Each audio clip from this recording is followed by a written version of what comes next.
A tumor without blood vessels faces a critical limitation. It cannot grow larger than the head of a ballpoint pen. That tiny metal ball at the tip represents the absolute maximum size. Without adequate oxygen and nutrients, the tumor remains trapped at this microscopic scale, unable to progress further. However, the moment blood vessels make contact with that minuscule tumor and begin supplying it with nutrients, everything changes dramatically. A cancer the size of a ballpoint pen tip will explode in growth, expanding 16,000 times within just 2 weeks. This represents an explosive biological trigger that occurs when angiogenesis, the formation of new blood vessels, gets hijacked by cancer cells, and our body loses its ability to control this process. This phenomenon is called tumor angiogenesis, and it's precisely what drew me into this field of research. When I began my career, our primary objective was clear: develop biotechnology drugs capable of starving cancer by cutting off its blood supply.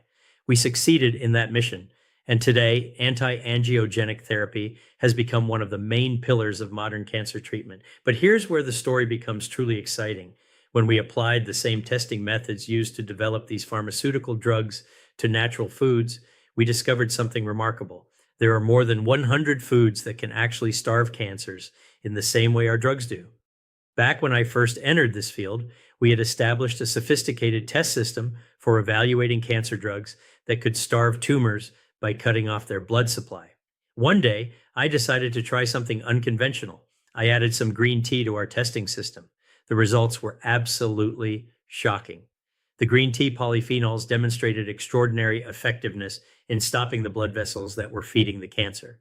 In fact, if I hadn't disclosed to the laboratory technician that this was a natural compound and instead told them it came from a pharmaceutical company, they would have been jumping up and down with excitement about this breakthrough drug. This experience reinforced something I've come to deeply appreciate. Mother Nature is remarkably brilliant. Let me share some specific examples. EGCG, a polyphenol found in tea, is one of these powerful compounds.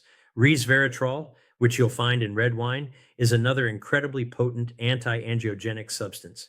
Genistein, the phytoestrogen found in soy, can actually cut off the blood supply feeding breast cancer. This is the complete opposite of the urban legend circulating out there that soy is harmful. I recently came across a magazine cover that proclaimed something about soy anti-nutrients. And honestly, my mind was blown that someone could make such a claim. The scientific evidence tells a completely different story. Most nutrients in soy, including its proteins and phytoestrogens, are beneficial. As a scientist, when you examine the molecular structure of phytoestrogens, they look nothing like human estrogens. They're not dangerous, quite the contrary. They actually block human estrogens and possess anti-angiogenic properties that cut off blood supply to breast cancers. This has been demonstrated not just in laboratory studies, but in actual breast cancer patients. Tomatoes contain lycopene. So many of the foods we already recognize as healthy, plant-based sources of nutrition are now being rediscovered for their bioactive compounds that possess powerful cancer blood vessel cutting capabilities, essentially starving tumors. Blueberries derive their beautiful blue color from a natural pigment called anthocyanin. Anthocyanins have been found to be powerful activators of our immune system in beneficial ways. Importantly, they don't trigger autoimmune diseases. Instead, they elevate our T cells and natural killer cells. These are the super soldiers that comprise our immune system. Think of anthocyanins as providing additional weapons to our immune defenses, helping them fight off invading threats. Simply by eating about 1.5 cups of blueberries daily, you can elevate your T cells by approximately 88%. Athletes who regularly consume blueberries maintain naturally higher immunity levels. It functions as a performance maintainer rather than an enhancer. Your immune system operates at peak efficiency consistently. What's equally fascinating is that these same anthocyanins lower inflammation. This addresses a classic dilemma in the wellness world. We want to eliminate inflammation, which means ensuring our immune system isn't overactive. But here's the key insight. Inflammation is actually a subset of immunity. We need robust immunity to protect us from invaders while simultaneously reducing inflammation. Blueberries accomplish both objectives simultaneously. Another exceptional way to elevate immunity is through broccoli. Broccoli contains a natural compound called sulforaphane, actually a family of different natural chemicals that give broccoli its distinctive taste. You'll also find it in kale, chard, and various other salad vegetables, but broccoli is particularly concentrated in sulforaphane.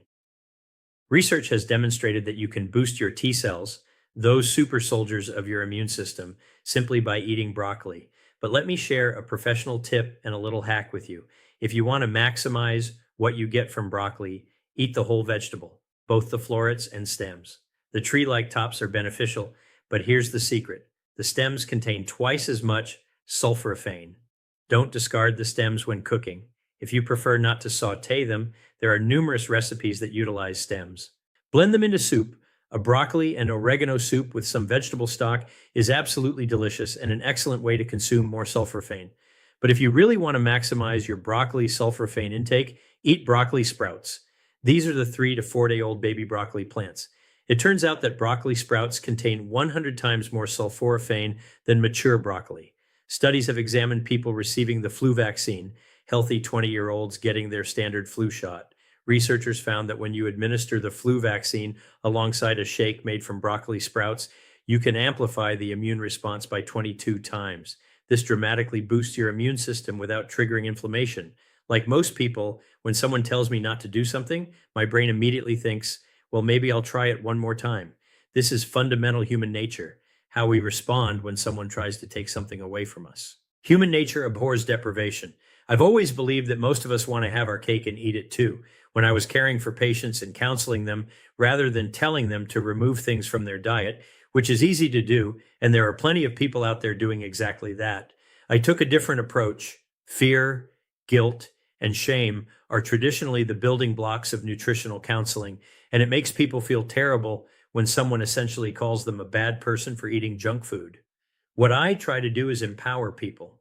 I believe people love feeling justified in what they enjoy.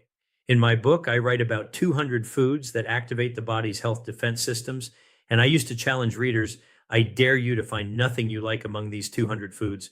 Most people actually discover multiple foods they enjoy, and I tell them to start there because what you already like is good for you, so you're already ahead of the game. If you keep adding things you like while understanding through education and knowledge that what you like is beneficial, then you can love your food and love your health simultaneously. This anti-deprivation concept suggests that if you spend more time thinking about what to add to your body that's good for you, you'll spend less time thinking about harmful things. As more beneficial foods enter your body, they naturally crowd out room for the bad stuff. If you spend most of your time fortifying your body's health defenses, those 5 critical systems, angiogenesis, stem cells, microbiome, DNA protection, and immunity, with food, then honestly, every now and then when you fall off the wagon and eat something you really like or want, or something everyone around you is eating that isn't particularly healthy, that's perfectly fine. Your body has you covered. Your health defenses function as a shield. I believe there's a healthier way to navigate through life. Strict diets don't work long term. They're unsustainable. I'm focused on helping people feel in control, realizing that what they already like to do is actually beneficial for them. Let me tell you about kiwis, those small baseball-shaped fuzzy brown fruits.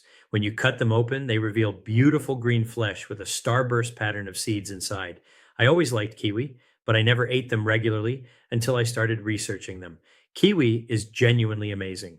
First, it's an excellent source of vitamin C and fiber. The vitamin C provides tremendous antioxidant effects and can protect your DNA. Studies have shown that eating just 1 kiwi daily will protect your DNA against damage by approximately 60%. If you eat 3 kiwis, it actually helps your body repair damaged DNA by about 60%.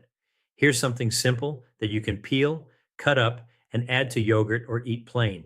It's delicious. And you can incorporate it into smoothies, and it possesses this amazing ability to protect your genetic material. This is fundamentally important. Plus, it tastes great, isn't overly sweet, and has a pleasant citrusy flavor. The other remarkable aspect of kiwi is that it's packed with fiber. Essentially, kiwi is a prebiotic food. Its fiber feeds our gut microbiome.